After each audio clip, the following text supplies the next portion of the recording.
YTN에서 이상 보도를 해가지고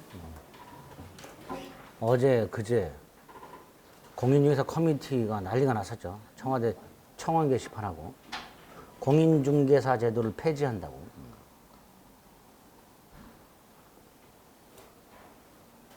폐지할까요? 모르죠. 사법시험도 폐지한 사람들인데. 그죠? 사법시험 폐지한 것처럼 공인중개사 시험을 폐지하고 국가주도하에 공인중개사 스쿨 같은 걸 만들어. 아이고. 이제 뭐 명확하게 폐지한다 이런 말을 한 건 아닌 것 같은데. 뭐 그린 뉴딜인가 거기에 국가주도의 매매 물건, 중개 물건을 촬영을 해서 증강 형식로 국민에게 제공하는 뭐 그게 그린 뉴딜 사업에 들어가 있죠. 네? 네. 직접 안 가고 3D로 이렇게 보는 거죠. 매물. 근데 다른 건 몰라도 부동산 같은 경우는 대부분 99% 이상이 계약 체결 전에 현장 가서 미리 보지 않나요? 한 번이라도? 그죠? 굳이 뭐 요새도 중개사분들 중에 조금 이렇게 빠른 분들은 사진 찍어가지고 3D로 다 화면으로 제공해 주는데 그걸 꼭 국가주도해서 그렇게 할 이유가 있을까 싶을 텐데 뭐든지 국가주도로 하려고 지금 좋은 건지 나쁜 건지 잘 모르겠는데 일단은 중개사 시험 제도를 왜 폐지한다는 얘기가 나왔는지 어떤 분이 청원 게시판에다 올렸죠. 5가지 전제 조건이 갖춰지면 공인중개사 제도 폐지에 찬성한다. 첫째, 올해 시험부터 치르지 마라.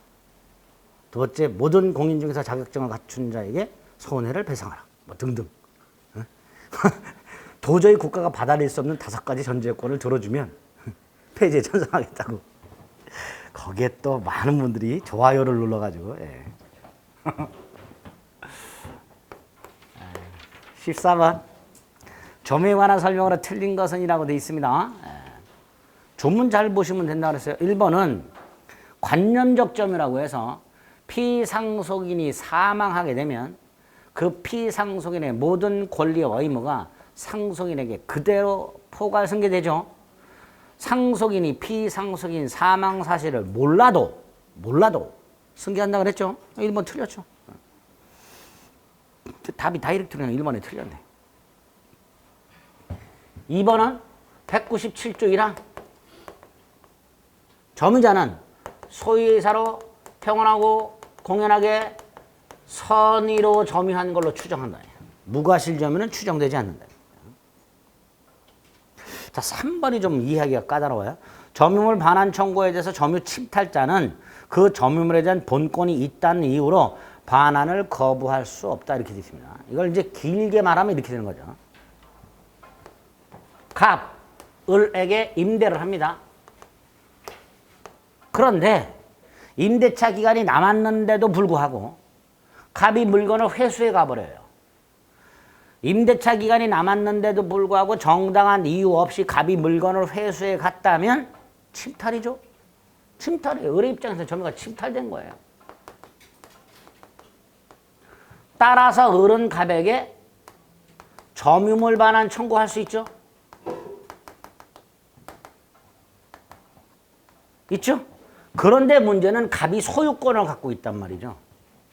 그러니까 갑이 소유권이 있다는 것을 이유로 내 거다라는 걸 이유로 거부할 수 있는가 말이죠. 있다 없다? 거부할 수 있어요 없어요? 없지요. 아직 임대차 기간이 남았는데. 그죠? 그거 말하는 거예요. 자, 그럼 다시 한번. 임차인의 점유물 반환 청구에 대해서 점유를 침탈한 갑, 임대인은 그 점유물에 대한 소유권이 있다는 이유로 을의 점유물 반환 청구를 거부할 수 없다. 옳은 질문이 되는 거예요. 그런 상황입니다. 그런 상황. 4번. 점유물 반환 청구는 점유가 침탈되어야 한다 그랬죠. 따라서 사기당해서 인도한 것은 침탈이 아니니까 점유물 반환 청구할 수 없다 그랬죠. 자, 5번은 207조. 갑이 을에게 물건을 임대 갑은 간접 점유자, 을은 직접 점유자. 그런데 직접 점유자의 점유가 제3자에 의해서 침탈된 경우에는 직접 점유자뿐만 아니라 간접 점유자도 점유물 반환 청구할 수 있도록 돼 있죠. 207조. 그죠? 그런데 여기서 갑은 먼저 누구에게 반환하라? 을에게 반환하라. 을에게 반환하라. 단 을이 반환받을 수 없거나 반환받기를 원하지 않을 때는 자기 자신에게 반환할 것을 청구할 수 있다. 이렇게 되죠. 그게 207조 2항이죠. 그러니까 직접 점유, 즉 임차인의 점유가 침탈되었을 때 직접 점유자, 임차인이 반환받을 수 없는 경우에 간접 점유자, 임대인은 자기의 반환할 것을 청구할 수 있다. 이렇게 되죠. 207조 조문을 말합니다. 틀린 거 1번. 15번 주의토지통행권. 219조 유상통행권의 원칙이죠. 그죠? 다만 220조에 무상통행권이 있죠. 자, 무상통행권은 어떨 때 인정돼요? 토지를 분할하거나 토지를 일부 양도해서 그 결과 맹지가 생겼을 때 그 직접 당사자 사이에서는 보상 의무가 없다. 이렇게 되죠. 그럼 1번. 분할로 인하여 맹지가 있을 때 그 맹지 소유자는 분할한 사람의 토지를 통행할 수 있죠. 이때는 보상 의무가 있다 없다? 없다. 1번 틀렸죠. 220조 조문 그대로. 2번. 건물 지려면 경계로부터 몇 미터 떼어라? 반 미터 떼어라. 자, 포인트. 관습이 없으면. 관습이 있으면 타닥타닥 붙일 수 있단 말이야. 타닥타닥 붙이는 지역적 관습이 있으면 딱딱 붙일 수도 있어. 그게 없을 때 반 미터를 떼어라. 3번. 경계를 침범한 수지는 나뭇가지는 제거 청구 후 제거하고 나무 뿌리, 목근은 임의로 제거, 임의로 제거. 4번은 뭐 이런 게 있겠지. 내 땅에서 물이 막혔어. 소통공사 할 수 있죠. 펌프 사용할 수 있죠. 그걸 같이 사용했어. 비용 분담하면 되죠. 자, 5번. 인접지 소유자는 경계표 설치할 수 있죠. 자, 이 경계표 설치와 관련된 비용 두 개가 있습니다. 측량 비용하고 설치 비용하고. 측량 비용은 어떻게 부담하죠? 면적 비례. 설치 비용은 절반씩. 꼭 구별해야 되죠. 측량 비용하고 설치 비용은 꼭 구별해야 됩니다. 설치 비용이라고 되어 있으니까 절반씩 부담하겠죠. 16번 공동소유 중에 1. 법인 아닌 사단, 비법인 사단이죠. 대표적인 게 뭐가 있어요? 종중교회. 자, 비법인 사단인 종중, 재산. 이거 공동소유 중에 뭐죠? 공동소유 중에 뭐죠? 네, 종원들의 총유. 자, 이 총유물에 대해서는 두 덩어리가 있죠. 총유물 관리 처분과 총유물 사용 수익. 관리 처분은 어떻게 하죠? 추측, 총해결이. 사용 수익은 수수주, 정관 기타 규약에 쫓아 각자. 이렇게 되죠. 정관 기타 규약에 쫓아. 그죠? 자, 여기서 이 관리 속에 뭐가 들어있죠? 보존, 이용, 계량. 그러니까 보존행위도 각자 할 수 있다 없다? 없다. 총의 결의 거쳐라. 1번 틀렸죠. 공유물 보존이나 합유물 보존은 각자 할 수 있으나 총유물 보존은 각자 못한다고 그랬어요. 총의 결의 거치라. 1번 틀렸죠. 2번은 합유. 동업자들이라 그랬죠. 공유와는 달리 합유 지분 처분의 자유가 없고 합유물 분할의 자유가 없고 따라서 합의자가 지분을 처분할 때는 합의자 전원 동의 받아라. 2번 틀렸죠? 3번 공유물 분할 전원이 참가해야 되죠. 소송도 전원이 참가해야 되죠. 이걸 고유 필수적 공동소송이라 그랬습니다. 3번이 답이죠. 4번은 조문이죠. 267조. 공유자가 사망하면 상속이 원칙이지만 그 지분 상속이 원칙이지만 공유자가 상속인 없이 사망한 경우하고 공유지분을 포기한 경우 누구에게 귀속? 다른 공유자에게 귀속. 4번 틀렸죠? 그죠?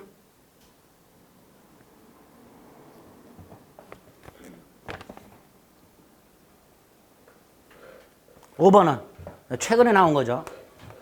과반수 지분이 없는 소수 지분권자가 공유물을 무단으로 점유하고 있을 때 다른 지분권자는 자기에게 반환할 것을 청구할 수는 없고 방해, 배제만 청구할 수 있다 그랬죠. 반환 청구. 5번은 기억하세요. 반환 청구, 인도 청구, 명도 청구. 명도는 되겠다. 이건 안 돼. 그러나 방해, 배제 청구는 돼. 그러니까 옛날에는 이랬던 거예요.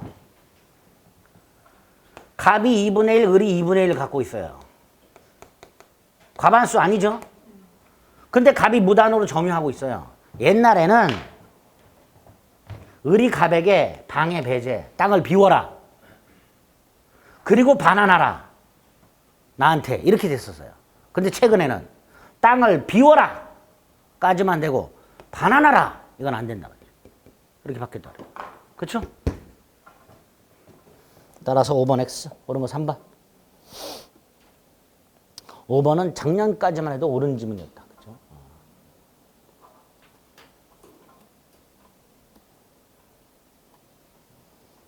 17번.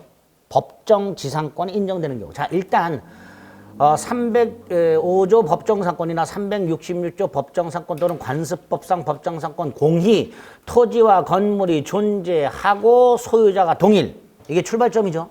원칙적 출발점이에요. 토지와 건물이 존재하고 소유자가 동일. 그러면 동그라미 1번. 갑이 자신 나대지에 저당권을 설정해 주고 건물을 지었다고 돼 있어요. 저당권 설정 당시 건물이 없었죠? 법정사건 인정 안 된단 말이죠. 자, 2번은 이거 관습법상 법정사건 관련 판례로 꼭 기억하자 그랬죠. 대지와 건물을 함께 샀어. 근데 땅만 이전 등기했어. 다시 한번. 땅과 건물을 다 샀어. 근데 땅만 이전 등기했어. 안 된다 그랬죠. 법정사건 안 된다 그랬습니다.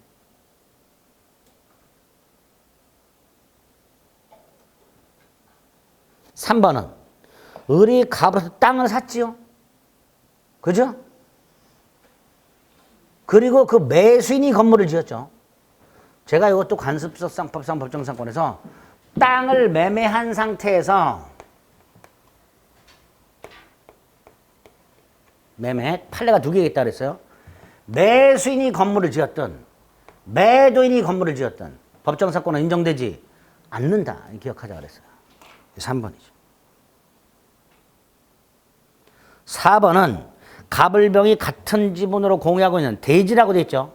공유대지죠. 예? 공유대지가 나오면 3가지가 판례가 있다고 그랬어요. 하나는 공유대지에 일단 건물이 있는데 공유대지에 건물이 있는데 대지가 분할된 경우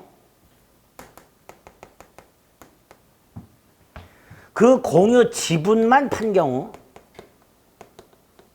마지막으로 지분의 과반수 동의를 받아 건물을 신축한 경우 3가지 형태의 판례가 있다고 그랬어요. 공유 토지 위의 건물과 관련된 법정사건은 3가지 판례가 있는데 이 키워드로 찾아내자 했습니다. 된다? 안 된다? 안 된다. 자, 4번은 어디에 해당되는 거예요? 갑과 갑이 을의 동의만 받아 지었으니까 과반수 동의죠. 안 된단 말이에요. 3가지 기억. 5번은 구분 소유적 공유 관계의 공토지 위에 건물이 있는 경우 이렇게 된다 그랬죠. 갑과 을이 공유로 등기는 되어 있으나 담을 경계표를 설치하고 특정 부분을 이렇게 배타적으로 사용식하고 있는 경우 이런 걸 구분 소유적 공유라고 그랬죠. 여기서 자기가 특정하여 소유 점유하는 부분에 건물을 지었다. 이때는 나중에 법정사건 인정된다 그랬고 다른 구분소유적 공유자가 독점하는 땅에다가 건물 지은 경우에는 법정사건 인정이 안 된다 그랬어요. 이거 가지고 구별하자세요. 그러면 5번을 보면 갑과 을이 일필지 땅을 구분소유적으로 공유하던 중 갑이 자기 몫으로 점유하던 부분에 건물을 신축. 왼쪽이에요, 오른쪽이에요? 왼쪽이에요, 오른쪽이에요? 왼쪽이잖아요. 그러니까 된다 말이에요. 이게 답이죠. 그렇죠? 그래서 제가 법정선권이나 관습법상 법정선권 판례가 지문으로 나왔을 때 맞추고 싶으면 그 기본이 되는 몇 개 좀 외워주세요. 그랬어요. 그렇죠? 그거 외우면 풀리는 거야. 근데 아우 나는 그거 외우기가 너무 힘들어 그런 분들은 찍자 그랬어. 찍으면 돼. 그죠? 그날따라 번호가 참 크게 보이는 거 하나 찍으면 돼요. 우리 야구 선수들도 홈런 칠 때 그 야구공이 배구공만한 게 보인다 그러죠? 똑같아요. 찍을 때 보면 번호 하나가 기만하게 보이는 경우가 있어. 그럼 그거 찍으면 돼. 1번이 크게 보이면 어떡하나 뭐 할 수 없지. 뭐 찍고 틀리면 되죠. 뭐. 이제 지금까지 2개 틀렸어요. 10번 하고 요거 하고. 18번 분묘기지권 타인 토지 위에 분묘를 설치하고 분묘를 소유하면서 제사소 봉사를 목적으로 그 토지 및 주위의 공지를 사용할 수 있는 관습법상 지상권 유사의 물권 이렇게 되죠. 자, 취득하는 방법이 3가지가 있죠. 토지 소유자의 승낙을 받아 설치한 경우하고 두 번째가 장사 등에 관한 법률 시행 전 타인 토지에 무단으로 설치하고 20년 경과한 경우하고 세 번째가 1번이죠. 자신 땅에 봉분을 설치하고 분묘 이전 특약 없이 땅만 판 경우 이때도 분묘기지권을 취득한다 그랬죠. 그게 동그라미 1번이죠. 자, 2번 분묘기지권의 효력이 미치는 범위 내에서 새로운 묘지를 쌍분 형태로 설치하든 기존 묘지와 합장하여 단번으로 설치하든 새로운 묘지를 신설할 권능과 분묘기지권의 효력이 미치는 범위 내에서 이장할 권능 따위는 인정되지 않는다. 2번, 3번이죠. 3번 틀렸죠. 3번 같은 경우는 분묘지권의 범위가 달라져요. 안 된단 말이에요. 안 된단 말이에요. 당연히 토지 소유자라 하더라도 분묘기지권 지상권이잖아요. 취비하면 돼? 안 돼? 안 되죠. 자, 5번. 장사대나 감열 시행 전 타인 토지 위에 토지 소유자 승낙 없이 분묘를 설치한 후 20년간 평온하고 공연하게 분묘기지점에 하면 뭘 취득해요? 분묘기지권. 여기서 조심할 게 2가지예요. 그 평온하고 공연하게라고 돼 있죠? 그 앞에다 소유의사로 쓱 집어넣어. 그럼 X. 소유의사 필요 없어요. 타주예요. 타주. 평원 앞에다가 소유의사로 들어가면 안 돼요. 또 하나가 마지막에 분묘기지권이 아니라 분묘기지 소유권이라고 나와요. 그것도 틀린 거예요. 조심하세요. 5번은 소유의사란 말 들어가면 틀리고 분묘기지의 소유권 들어가면 틀리고. 아시겠죠? 소유의사 필요 없고 분묘기지권을 취득하는 꼭 기억해 두시기 바랍니다. 틀린 거 3번. 19번 전세권. 자, 전세권자는 자, 갑소의 땅에 전세권을 갖고 있는 을은 전세권 양도할 수 있죠.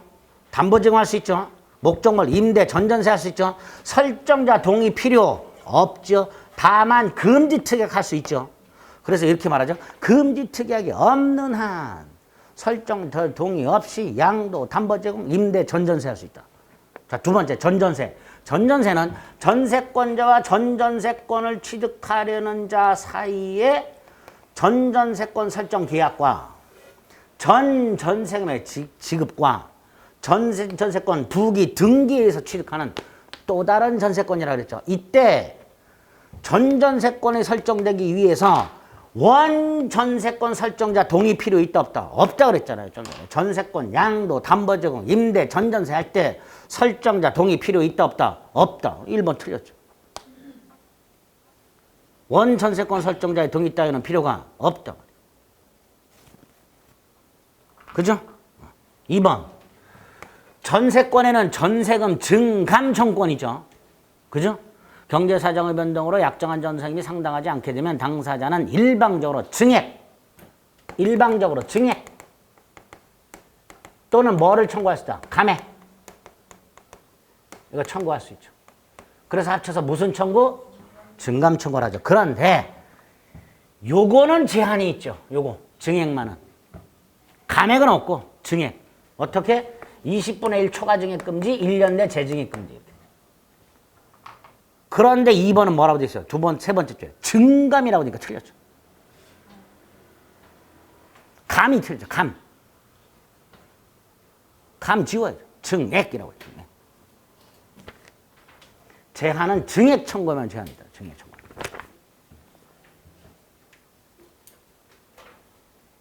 3번은 전세권 소멸 사유가 특이한 게 두 개가 있죠. 311조 소멸 청구가 있고요. 313조 소멸 통고가 있죠. 그죠? 전세권 특유의 소멸 사유 두 개, 소멸 청구한 소멸과 소멸 통고한 소멸. 자, 이건 언제 하죠? 의무 위반. 전세권자가 용도에 따라 사용, 수익하지 않는 경우. 이거는 기간을 약정하지 않은 경우. 다르죠? 또 하나 다른 점이 뭐예요? 6달이 필요하냐 안 하냐. 이건 6달 지나야 소멸하죠. 근데 이거는 이런 거 필요 없지. 이런 차이가 있죠. 그럼 3번 보세요. 전세권자가 목적물 성질에서 정해진 용법으로 사용식하지 않은 경우에는 소멸 청구죠. 기간 경고할 필요 없죠. 통지 받은 날 전세권을 소멸한다. 아무것도 아니에요. 조문 확인 구별하자고 제가 수없이 말씀. 3번 X. 자, 4번이 답이죠. 312조 4항에 의하면 건물 전세권 법정갱신할 수 있죠. 법정갱신되면 전세권과 동일 조건이 돼 기간은 정함이 없는 걸로 되죠. 그리고 법률 규정에 의한 갱신이니까 첫 번째 줄 갱신에 따른 등기 없이도 갱신된 권리를 주장할 수 있다. 이게 답이죠. 5번은 전세권이 존속기한에 만료되면 용익물권 사라지죠. 그러나 전세금을 돌려받을 때까지 뭐는 살아있어요? 담보물권은 살아있죠. 따라서 무담보 채권으로 전환된다가 아니라 여전히 전세권에 의하여 담보된다. 이렇게 돼요. 그런 거 4번.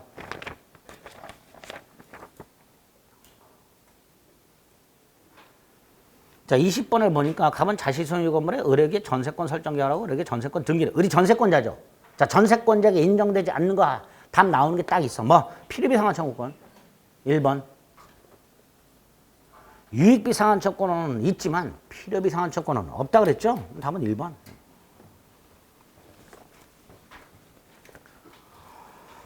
어렵지 않고. 21번 유치권, 타인 물건 또는 유가증권을 점유하는 자가 그 물건 또는 유가증권에 관하여 생긴 채권이 변제가 있을 때 그걸 변제받을 때까지 그 물건 또는 유가증권을 유치할 권리 이렇게 되죠. 법정담보물권이지만 배제 특약할 수 있고요. 우선 변제 물상 대비 추구표 물권적 청구권 인정되지 않는다 그랬습니다. 자, 그리고 1번 유치권자는 채무자의 승낙을 받아서 유치물을 사용되어 담보 제공할 수 있죠. 자, 예를 들어서 대여를 했다. 차임이 나오죠. 이게 뭐예요? 과실. 이거 뭐 할 수 있죠? 수취. 그래서 원본 및 이자에 충당할 수 있다. 1번. 자, 2번. 뭐죠 이거? 간이변제 충당. 간이변제 충당은 요건 4가지를 기억하자 그랬죠. 요건 4가지가 뭐였어요? 첫째, 정당한 사유가 있을 것. 두 번째, 감정인의 평가를 거칠 것. 세 번째, 여기에 중요하죠. 법원에 청구할 것. 네 번째, 미리 채무자에게 통지할 것. 그러면 목적물 자체를 변제 충당할 수 있다 그랬죠. 그런데 이번에 정당한 이유 있을 때 감정인 평가에서 직접 충당할 수 있다. 아니죠. 충당할 것을 법원에 청구할 수 있다. 이것만 가지고 충당 못해요. 법원에 청구해서 법원이 충당하라 그래야 충당하는 거예요. 틀렸죠. 답 2번. 3번은 유치권자는 채권의 변제를 받기 위하여 경매권 있죠. 이때 채권의 우선 변제를 받기 위하여 그냥 환가를 위하여 이렇게 해석한다 그랬어요. 그래서 우선 변제란 말 들어가면 틀린 점이라서 그냥 변제라고 돼요. 그냥 변제.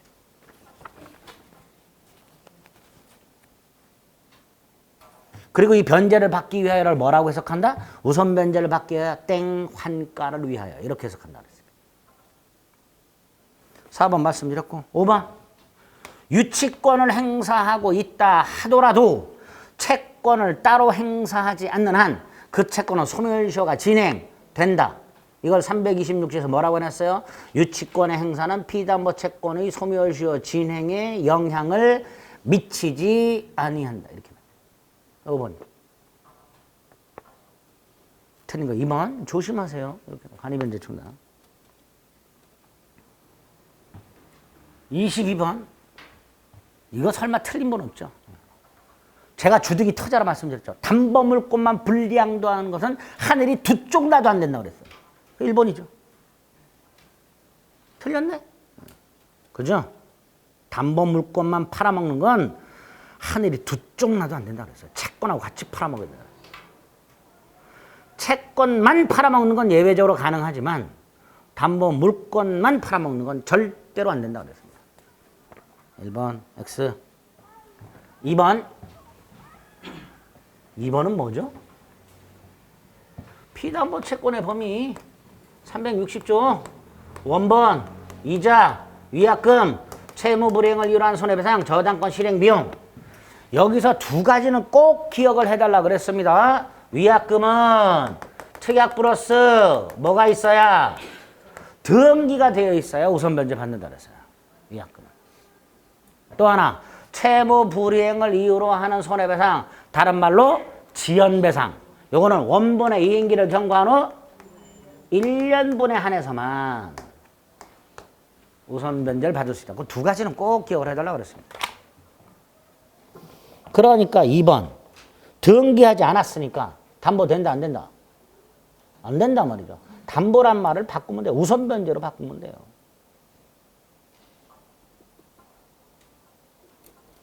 3번. 저당권 침해. 물권이죠. 자, 저당권 물권적 청권 인정된다, 안 된다? 된다. 되는데 반환 청구권만 안 된다. 그러니까 방해 제거, 방해 예방 청구할 수 있다. 4번은 뭐죠? 365조 토지저당권자의 토지건물 일괄경매권. 토지저당권자의 토지건물 일괄경매권. 갑소의 땅에 저당권을 설정해 주고 그 후에 갑이 건물을 신축하여 소유하고 있거나 제3자가 신축했지만 갑에게 소유권이 기속된 경우. 둘 중에 하나. 그죠? 첫 번째 요건은 건물 없는 땅에 저당권이 설정될 것. 두 번째 요건은 둘 중에 하나. 갑이 신축, 갑이 소유 또는 제3자가 신축, 갑이 소유. 이럴 때 토지 저당권자는 토지만 경매할 수도 있고 토지 건물을 일괄 경매할 수도 있다. 조심하실 게 뭐죠? 건물 경매 대가에서는 우선 변제를 받을 수가 없다. 거기. 4번 옳은 질문이죠. 5번은 저당권의 뜻이죠. 채무자 또는 제3자가 점유를 이전하지 아니하고 담보로 제공한 부동산, 아파트 같은 거 우선 변제 받을 권리가 있는데 여기서 제3자가 누구예요? 제3자가 누구? 물상보증인. 채무자가 아니면서 담보를 제공하는 자. 물상보증인. 이렇게 되겠죠. 23번 틀린 거 고르랍니다. 이것도 또 틀린 분 없겠지. 1번 틀렸죠. 좀 전에 뭐라 했어요? 반환 청구 된다, 안 된다? 안 된다. 저당권은 방해 제거나 방해 예방을 청구할 수 있을 뿐 반환 청구는 안 된다. 자, 1번은 이렇게 출제될 수도 있어요. 저당권이 설정된 임야 수목이 부당하게 벌채 반출됐죠. 그 부당하게 벌채 반출된 그 수목이 아직 제3자에게 안 팔렸어. 그러면 원래 장소로의 원상 복구를 청구할 수는 있어요. 그런데 자기 자신에게 반환할 것을 청구할 수는 없습니다. 원래 장소로의 원상 복구가 반환 청구 아니냐? 아닙니다. 방해, 제거 청구입니다. 반환 청구는 안 된다. 1번 X. 자, 2번은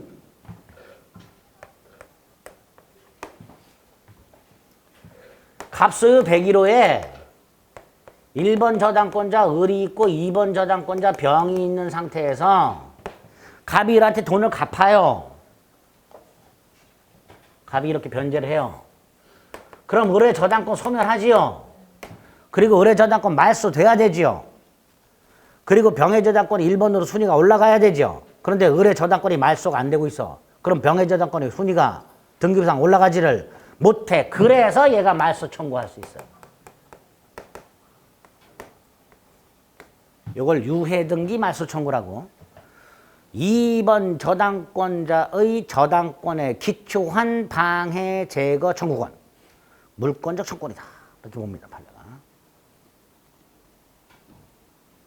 3번은 저당권이 침해되었을 때 손해배상 청구할 수 있죠. 그런데 손해배상을 청구하려면 잔존가치만으로는 채권을 만족할 수 없는 상태여야 손해라 그랬어요. 따라서 남아있는 부분만으로도 우선변제받기에 충분하다면 손해는 없는 거예요. 손해배상 청구할 수 없다 이렇게 돼요. 4번은 저당권 설정자, 즉 채무자 또는 물상보증인이 저당권을 침해한 경우에 행사할 수 있는 담보물 보충 청구권. 그게 4번. 5번은요. 갑소유 땅에 저당권이 설정됐어요. 그리고 이 땅을 지상권자가 사용수익하고 있어요. 지상권자가 사용수익을 하고 있으면 저당권에 있어서는 저당권이 침해된 건가요? 저당권이 침해됐어요? 안 됐어요? 안 됐어요. 저 저당권자는 갑이 돈을 안 갚으면 경매 넣으면 돼요. 그리고 저 지상권을 소멸하기 때문에 이 담보가치에 아무런 영향을 주지 않아요. 그러니까 이건 저당권 침해가 아니야. 담보가치 하락이 없어요. 5번. 치는 거 1번 반환청권 인정이 안 된다. 24번은 찍자 그랬죠? 공동저당 문제 나오면 찍자 그랬어요. 찍으셨죠? 읽으신 분들. 시간이 부족하죠? 계속 읽어야 되죠? 한번 읽어갖고는 무슨 말인지. 니은 읽다 보면 기억을 다 까먹어서 다시 읽어야 되고 그러죠. 딕을 읽고 다시 읽죠. 기억부터. 그래서 어느 순간에 내가 기억을 읽고 있는지 니은을 읽고 있는지. 일단 공동저당은요. 공동저당은 크게 두 덩어리로 나눠야 돼요. 전부가 채무자 소유인가 하나가 채무자 거고 하나가 물상보증인 건가 나눠야 돼요. 일단은. 그래서 둘 다 채무자 소유일 때 368조가 적용이 돼요. 368조가 적용이 되면 1항이 동시배당이고요. 안분배당. 2항이 20배당이라고 후순위 권리자 보호 규정이 있어요. 이 368조 1항, 2항이 적용이 되려면 둘 다 채무자 소유여야 돼요. 그런데 기억. 하나는 채무자 거, 하나는 물상보증인 거. 이때는 368조가 적용이 안 됩니다. 기억 틀렸어요. 그래서 기억은 두 번째 줄에 동시에 배당하는 때 그 다음에 채무자 소유 목적물의 경매대가에서 먼저 배당을 하고 부족분을 어디에서? 물상 보증인 목적물에서 배당. 요렇게 바꿔야 돼요. 이렇게. 그래서 기억이 옳은 지문을 내려면 모두 채무자 소유일 때 이렇게 되면 옳은 지문이 돼요. 그게 아니라면 이렇게 배당을 합니다.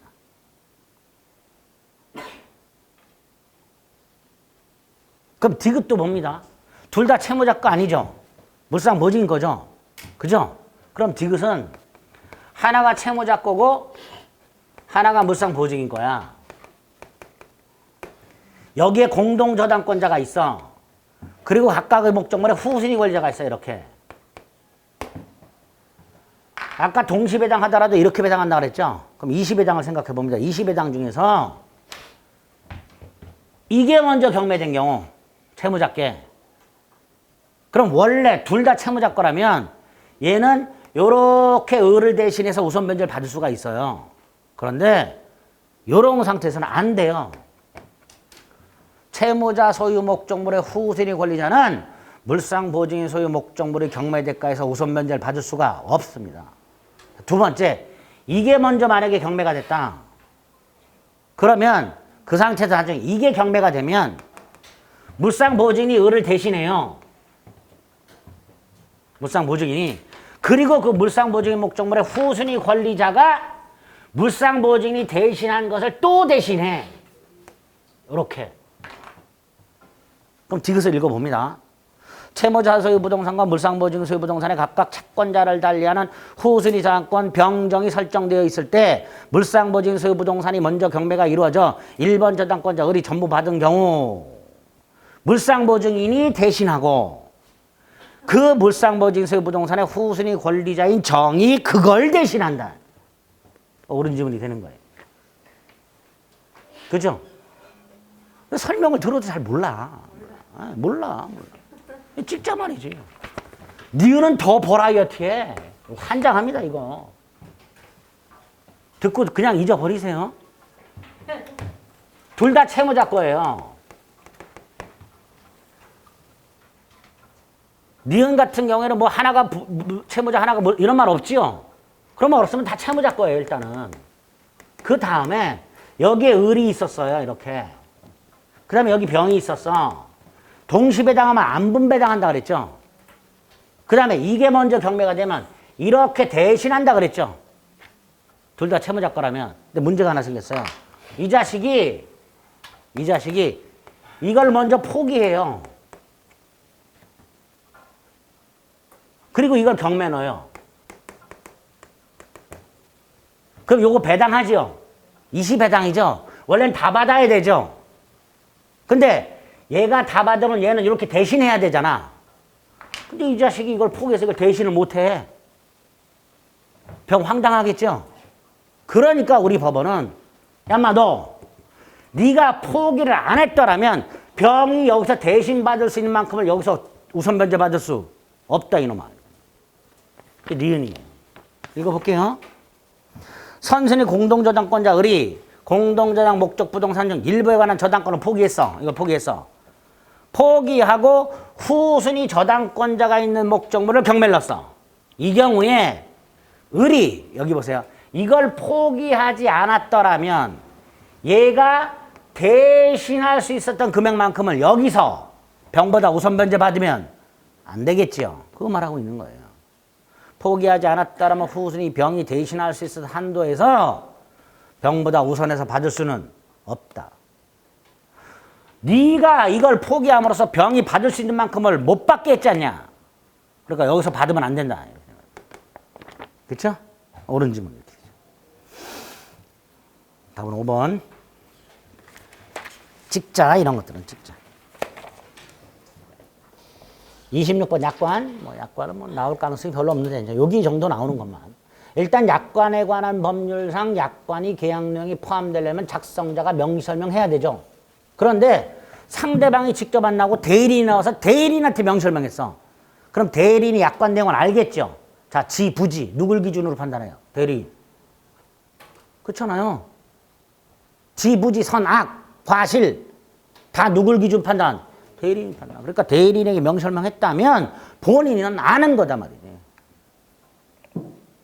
1번 틀렸죠. 대리인에게 약관을 설명한 것만으로도 명시 설명 의무를 다 이행한 것이다. 이렇게 되겠죠. 2번 명시 설명 의무가 면제되는 게 일단 두 개가 있죠. 상대방이 충분히 예상 가능한 조항과 2번처럼 법령에 규정된 것을 되풀이 부연 반복하는 조항. 명시 설명 의무가 면제된다. 3번은 약관 해석의 원칙 중에 두 개는 꼭 기억하자고 그랬죠. 하나가 객관적 통일적 해석의 원칙, 또 하나가 작성자 불이익 해석의 원칙. 이 3번 틀렸죠. 객관적 통일적으로 해석하라. 4번 약관의 구성력 뜻이 뭐였죠? 약관을 지켜라. 왜? 합의했기 때문에. 법 규범이기 때문이 아니라 합의했기 때문에. 다 틀렸죠. 근데 5번 무슨 말인지 잘 몰라. 근데 1, 2, 3, 4가 다 틀렸어. 그럼 답 몇 번? 5번. 그죠? 5번이 꼭 옳은 걸 알아서 고르는 게 아니에요. 1, 2, 3, 4가 다 틀렸으니까 5번 고른 거죠. 1, 2, 3, 4를 못 고르면 어떡하나? 뭐 방법이 없지. 그건 못. 1, 2, 3, 4는 기억해야죠. 이건 알아야지. 이거는 기본인데. 자, 5번. 약관에요. 손해배상액을 미리 정해놨어.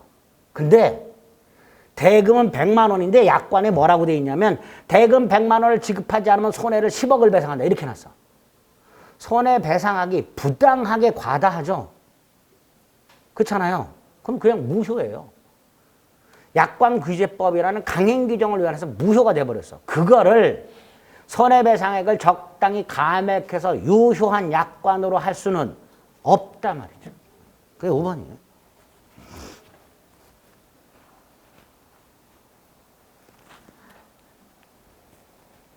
근데 이 5번하고 조심하실 게 있어요. 지금 5번은 약관의 손해배상액이 과다하게 딱 정해져 있는 거야. 그죠? 그거는 적당히 감액을 시킬 수가 없어. 약관규제법 위반했기 때문에. 그런데 당사자가 그냥 계약에다가, 약관이 아니고 계약에다가 손해배상액의 예정을 1억으로 해놨어. 100만 원 물건을 사고 팔면서. 이것도 과다하죠. 이럴 때 법원은 적당히 감액할 수 있어요. 이때는. 이거는 가능해요. 그러니까 약관이 아닌 단순한 약정이 있을 때는 감액이 가능해요. 부당이 과다할 때는. 근데 그게 약관에 박혀 있을 때는 약관 규제법에 적용을 받기 때문에 그냥 무효입니다. 5번 옳은 질문. 자, 26번은 뭐 길게 되어 있어도 갑이 을에게 승낙기간을 5월 20일로 명시했어요. 그런데 을은 11일 날 승낙을 발송했어요. 격지자죠. 11일 날 승낙을 발송했으니까 20일까지 갑에게 도달했어야 되잖아요. 그런데 우체국 사정으로 22일 날 도달했어요. 528조 2항 3항에 의하면 청약자는 갑은 승낙자 을에게 연착 통지를 하거나 미리 지연 통지를 발송하도록 되어 있죠. 만약에 통지하지 않으면 연착하지 않은 걸로 보죠. 통지 무시하기로 했다고 그랬어요. 안 했다. 그럼 연착한 거야, 안 한 거야? 안 한 거죠. 그럼 계약은 성립했고 거기에 531조가 적용이 되죠. 531조가 뭐죠? 격, 승, 발. 언제 성립한다고요? 승낙 통지를 발송한 때. 답은 1번. 그죠? 거저먹지 이런 거예요. 그래서 요렇게 나오면요. 답이 두 갈래요. 자, 네 번째 줄 무시했다 그랬죠? 그럼 계약을 성립하고 발송 1번 고르면 되고요. 만약에 갑은 통지하였다라고 나왔어요. 통지하였다라고 나오면 5번이 답이 되는 거예요. 그죠? 갑은 무시하였다 그러면 1번이 답이고요. 갑이 연착 통지를 하였다 그러면 5번이 답이 돼요. 무시하면 1번, 통지하면 5번. 왜? 5번은 연착한 거죠? 그러면 갑이 새청약으로 볼 수 있죠. 두 갈래요. 이렇게 나오는 문제. 무시했냐, 통지했냐.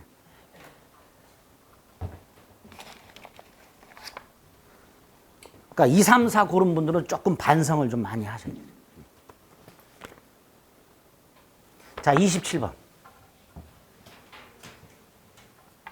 1번. 엄상 권리가 소멸시 완성으로 소멸한 경우에 채권자의 원인 채권 행사에 대해서 채무자에게 엄상한 동시항변권을 인정할 필요가 없다. 무슨 말? 몰라. 우리는 엄이란 걸 몰라요? 몰라요. 2번. 매매 계약을 하면서 얘가 매수인이 양도세, 부가세 따위를 부담하기로. 이때 양도세, 부가세 따위를 부담하기로 하는 건 원칙적으로 부수적 채무입니다. 따라서 매매계약의 주된 채무인 소유권 이전과 대금 지급이 동시행관계고 부수적 채무는 동시행관계가 아니에요. 그런데 을이 세금을, 갑이 부담해야 될 세금을 을이 대신 부담하게 되면 갑은, 을은 그냥 부담한다 소리 안 해요. 대금 좀 깎아달라 그러지. 그렇잖아요. 여러분들 입장에서도 대금이 1억인데 세금까지 부담하라 그러면 대금 1억을 다 부담하면서 세금까지 부담할 거예요? 아니면 대금 좀 까달라 그럴 거예요? 까달라 그러겠죠. 그래서 그런 현실 때문에 이게 대부분 일부의 성질이 있다는 게 판례예요. 그러니까 무슨 관계가 된다? 동시행관계가 된다. 틀렸죠? 근데 2번도 별로 들어본 적이 없어요. 그럼 3번. 부동산 매수인이 목적물에 대한 근저당권 피담보 채무를 인수하는 한편 그 채무액을 대금에서 공제하기로 확정한 경우 매도인이 그걸 대신 변제했다면 그로 인한 매수인이 매도인에 대한 구상 채무와 매도인의 소유권 이전물은 동시행관계다. 무슨 말? 몰라 이것도. 만 모르죠? 자, 그럼 이해해 봅니다. 각과 을 사이에 A 토지 2억짜리야. 매매를 했어요. 그런데 여기에 저당권자가 있어요. 5천만 원 채권을 갖고 있어요. 자, 각과리 2억 매매 계약을 하면서 2억 매매 계약을 하면서 얘가 이걸 인수하기로 하고 을은 갑에게 1억 5천만 원을 지급했어요. 그럼 얘가 대신 5천만 원 갚아야 되죠. 근데 얘가 안 갚아. 얘가 대신 갚았어.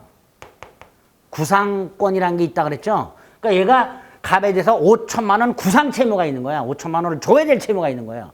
그런데 그 5천만 원은 현실적으로 대금이잖아요. 그렇잖아요. 그러니까 을이 갑에게 5천만 원을 지급하러 의무와 갑이 소유권을 이전해 주려면 뭐가 된다? 동시행관계가 이렇게 된다. 그 말이에요. 5번은 제가 꼭 기억하자 그랬죠. 어느 일방의 채무가 이행불능이 돼서 손해배상 채무로 바뀐 경우에도 여전히 동시 이행 관계는 존속한다. 5번 계약이 무효 취소했을 때 부당이득이나 원상회복 동시 이행 관계다. 이렇게 되죠. 그럼 결국 1, 2, 3번 중에 하나 찍는 거예요. 4번, 5번은 다 아는 거고 우리가. 자, 시험장 가가지고 만약에 이렇게 5지문 중에서 한두 지문밖에 확실하게 모르겠다. 3개가 무슨 말인지조차 모르겠다. 어떻게 해야 돼요? 찍어야지. 찍어야지. 고민하지 마세요. 이런 건 찍어야 돼. 수업 시간에 자주 했던 것도 아니고 찍어야 되는 거야. 자, 찍을 때 이제 여러분들 나중에 찍을 때 2가지 굳은 심지를 가지고 해야 돼. 하나는 여러 개의 문제를 찍을 때는 동일한 번호로 찍자. 지그재그로 찍지 말자. 다 틀려요, 그러면. 한 번으로 일관되게 찍자. 두 번째 짧은 걸로 찍자. 두 번째 긴 거. 두 번째로 긴 거. 제일 긴 거 말고. 보통 잘 모를 때는 두 번째로 긴 게 답이 될 확률이 아주 높아. 자, 그럼 이제 1번 남았어요. 1번은요. 엄상 권리라고 돼 있죠. 자, 예를 들어서요. 갑이 을에게 물건을 공급받았어요. 1,000만 원어치. 그리고 엄을 발행했어요. 그런데 이 을이 갖고 있는 이 원인 채권하고 이 엄은 원칙적으로 별개예요. 엄만 전전 유통이 돼요. 근데 이 엄은 기한이 정해져 있죠. 그렇죠? 3개월짜리 엄, 5개월짜리 엄 이렇게. 그 기간 내 행사를 해야 돼요. 그 기간 내 행사하지 않고 소멸시효에 걸려서 엄이 휴지 쪼가리가 돼버려요. 그럼 이거와는 상관없이 갑이 을에게 1,000만 원 갚을 때 엄 돌려줘라고 할 필요가 없어요. 원래 갑이 돈을 빌리면서 엄을 써주는 경우 있어요. 차용증 대신. 그럴 땐 돈 갚는 것하고 엄 반환이 동시행관계예요. 왜? 아까 엄은 전전 유통될 수 있다고 그랬어요. 그래서 갑이 이렇게 돈을 주는 것하고 엄을 반환받는 건 동시 이행 관계예요. 그런데 이 엄 자체가 엄 면상으로 봤을 때 휴지 쪼가리가 돼 있다면 내가 엄을 딱 봤는데 발행일이 20년 전이야. 그럼 그 자체로 엄은 뭐가 되는 거예요? 휴지 쪼가리예요. 그럴 때는 이거 반환 안 받아도 되는 거란 말이죠. 그 말이에요. 그 1번. 됐죠? 몰라도 됩니다. 1번. 자, 2번 정도 하고요. 3번 정도만 2에서 추가해서 기억하시고 4번, 5번은 꼭 기억해야 될 내용들입니다. 틀린 것은 2번이다. 기억하시면 됩니다. 됐죠? 또 잠시 쉬었다가 보겠습니다. 나머지.